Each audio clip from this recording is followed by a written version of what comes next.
let me show you what's coming up. Now, these photos are all 12 years old, okay? These are parts I bought for a 114 millimeter motor I built back then, 12 years ago. And I managed to take a bunch of photos of the stroker, which is a 50 millimeter by 78 right here crank, and fit them into a DIO case. This is a 50 millimeter by 78. What I want to impress here is exactly how many parts I bought from VT Cycles. I guess I built these motors 5, 6, 7, maybe 10 times. But whenever I do it, I have to get the parts from Hawaii. It costs some money to have them shipped. It's not bad, but you want to get everything at once, especially if you can't get it on the mainland. Here is a bare block with a stroker gasket, and you can see how much meat has got to be taken off. Everything that's inside here has got to be taken off in order for the 54 millimeter jug to fit. This was the fastest, and I've had, I think, 2 of them, I think, so far. This was the fastest cylinder that I've ever had, but it was the most temperamental. And that was, it was good and it was bad, because when it ran good, it hauled ass, and when it leaked, I had problems with it. Maybe I just didn't know how to do it. But this is what it comes with.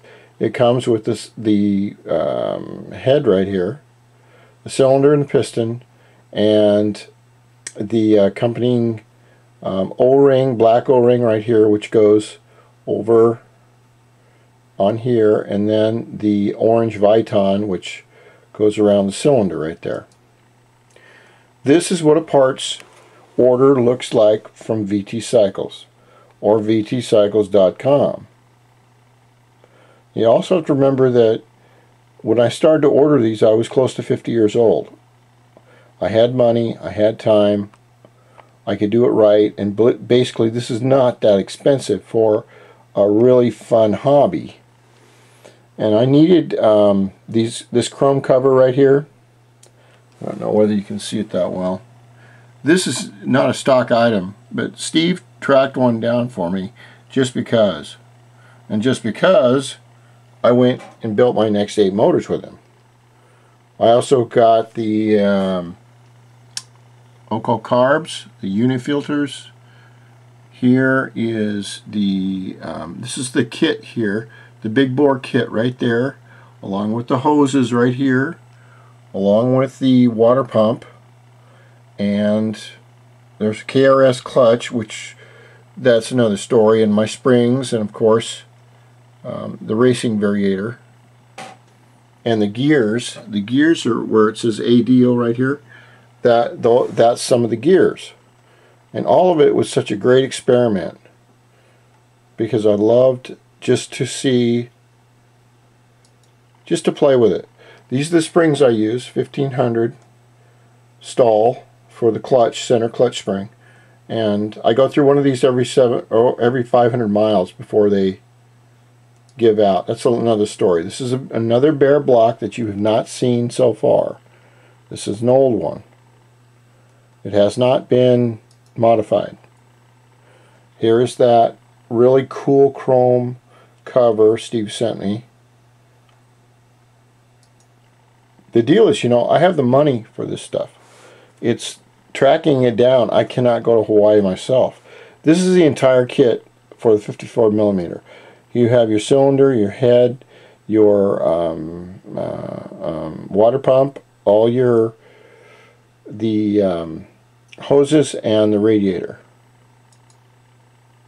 Here's the oil plug that goes right in here, right there. Some of these pictures are not in order, The thing is, I found like thousands of them. Now these are the ones that may interest some of you that are building your own motor. If you look very closely, you'll see a lot of ink pen lines along where I've gotten this, both sides of the cases ready for the crankshaft right here. I'm having a problem kind of putting them in order. And of course, these are my tools that you've seen these. That was 12 years ago. This is all 12 years ago. There's the water pump. I really like this blue water pump, mainly because it's blue and it goes with my bike. Here, what I have here is both cranks, both crank cases ready to go. These are dummy bearings right here, right there. These are regular bearings which have to be tapped into right here, the races, right here. And this is what I used. I used you have to be very careful about it, but a big washer and a hammer, a mallet to put them in. They're not that hard to do. This is, it's kind of hard to hold my hand here. The 50mm by 78mm crankshaft stroker. And it's going in the side of the block to make it work. Here's some of the parts.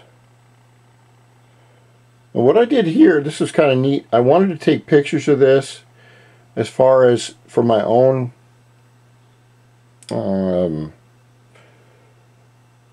library. So I used an ink pen and did a contrast to show what it was like. This is nothing, I don't even think these pictures have been shown anywhere, to tell you the truth. But if you like these pictures, what you want to do is you want to give Frankie a shout out. Frankie from back east. And where I live, everyone is back east from me. But these colors show, thanks Frankie, these colors show what is done, and the pictures aren't top of the line high definition, because the camera 12 years ago is not like they have now. This is the completed engine, and there have been a few people and businesses that have stolen this picture. It's kind of funny. I'll pop up on a scooter website and this picture will be here. I'll go, man, that's my motor. And of course that's my cat. She passed away a while back. Really nice cat. Here's the oil plug as it goes in. These are the stocks. But there's going to be a whole bunch of videos on these. I'm trying to get them all together. It's very hard for me to get them organized because, let's face it, I have a problem with email, and that's about not good. This here is the block that I got from eBay, and I just got it, I put it through the dishwasher, which is a good thing to do if you want to get all the grease and oil off it. This is the same block. It hasn't been touched. Now the other pictures you saw were where they were touched or fixed, and if I go and put all these in order, I'm not going to get this engine built for 2 or 3 years. When you do put a block in hell, we're at 9 minutes. Alright, I was only going to make one video, but I'll make 2.